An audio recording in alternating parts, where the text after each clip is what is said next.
No, I remember very distinctly watching Captain O'Neill's famous speech, Ulster at the Crossroads, in the Students' Union. I was with my girlfriend then, and a number of others. And I remember being impressed by the kind of jeering and cynicism that was directed at the television in the flickering black and white, when what I thought, despite I know he's often lampooned for the curious accent and his halting manner, but what he actually said struck me at the time is actually most emphatically true.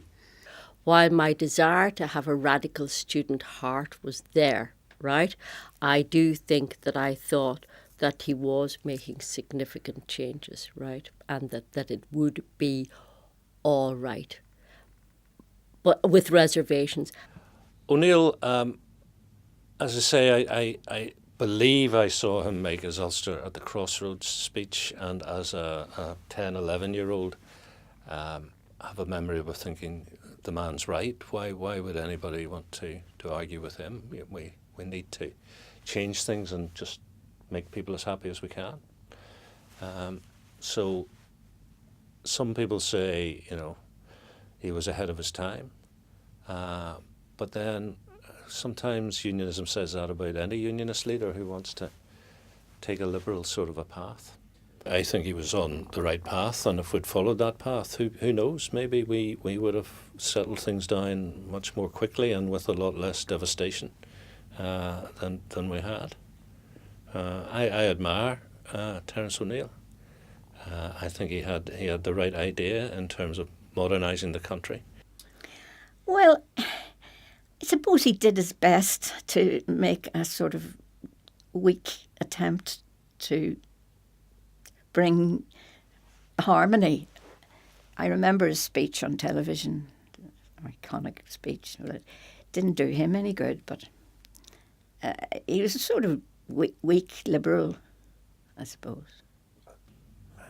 He wasn't the sort of person who was going to connect with ordinary working class people, urban or rural, in Northern Ireland. He was in it, but not of it.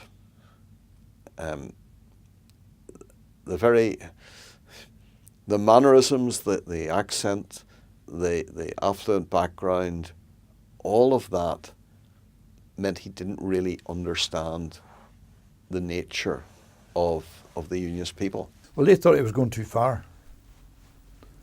That was just it. They thought it was, you give into these people, they'll just come back asking for more and for more. The civil rights movement was an extremely successful campaign.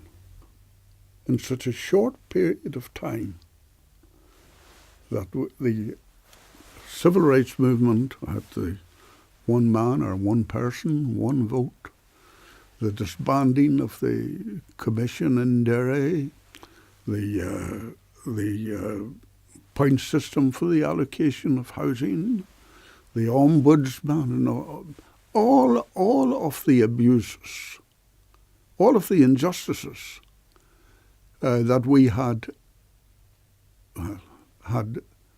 yearned for or fought for 50 years since partition. That was either abolished or was on towards being abolished.